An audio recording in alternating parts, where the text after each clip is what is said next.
लेकिन बीजेपी और पुलिस ने मिलकर के हमारे राम आसे विश्वकर्मा जी और तमाम समाजवादियों के साथ अपमान और अपमानित किया। अपमानित ही नहीं बल्कि बीजेपी के लोगों से पुलिस ने मिलकर के पत्थर चलवाए। गाजीपुर के जमनिया क्षेत्र के कटारिया गांव में एक स्थानीय हत्याकांड को लेकर पहले से ही तनाव का माहौल था, जो उस समय हिंसक टकराव में बदल गया जब समाजवादी पार्टी का एक प्रतिनिधिमंडल पीड़ित परिवार से मिलने पहुंचा।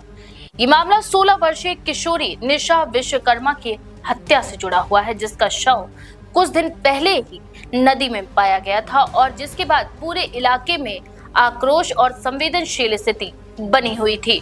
बताया जाता है कि सपा नेताओं का ये दल पीड़ित परिवार से मिलने और घटना की जानकारी के लिए गांव पहुंचा था, लेकिन ग्रामीणों ने उन्हें गांव में प्रवेश करने से ही रोक दिया। इसी बात को लेकर दोनों पक्षों के बीच पहले तीखी बहस हुई, जो जल्द ही हाथापाई और फिर पत्थरबाजी में तब्दील हो गई।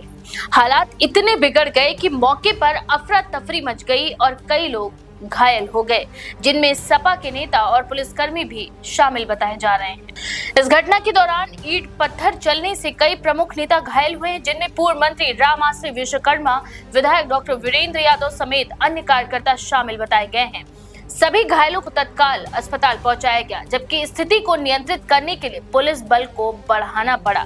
इस पूरे घटनाक्रम ने प्रशासन की तैयारी और संवेदनशील मामलों में राजनीतिक हस्तक्षेप को लेकर भी सवाल खड़े कर दिए हैं। घटना के बाद समाजवादी पार्टी के राष्ट्रीय अध्यक्ष अखिलेश यादव की पहली प्रतिक्रिया सामने आई, जिसमें उन्होंने प्रदेश सरकार पर सीधा हमला बोला। उन्होंने कहा कि यूपी में कानून व्यवस्था की स्थितियां लगातार बिगड़ रही हैं और विपक्षी नेताओं को जनता से मिलने तक नहीं दिया जा रहा है। उन्होंने इस पूरे घटना को लोकतांत्रिक अधिकारों पर हमला बताते हुए दोषियों के खिलाफ सख्त कार्रवाई की मांग उठाई है।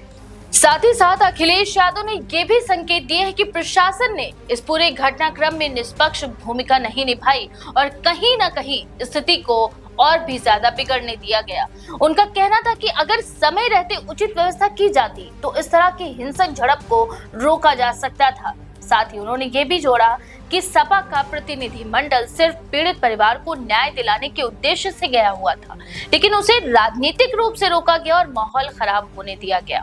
वहीं दूसरी ओर स्थानीय प्रशासन का ये कहना है कि गांव में पहले से तनावपूर्ण स्थिति थी और किसी भी बाहरी हस्तक्षेप से हालात और भी बिगड़ सकते थे।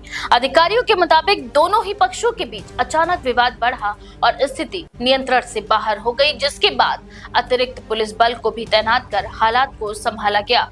फिलहाल मामले की जांच की जा रही है और दोषियों की पहचान कर कार्रवाई की बात भी कही जा रही है। इस पूरे घटनाक्रम ने प्रदेश की राजनीति को भी गरमा दिया है। विपक्ष इसे कानून व्यवस्था की विफलता बता रहा है, जबकि सत्ता पक्ष की ओर से अभी विस्तृत प्रतिक्रिया का इंतजार बाकी है। राजनीतिक विश्लेषकों का मानना है कि संवेदनशील आपराधिक मामलों में राजनीतिक दलों की सक्रियता अक्सर हालात को और जटिल बना देती है, खासकर तब जब स्थानीय स्तर पर पहले से तनाव मौजूद हो।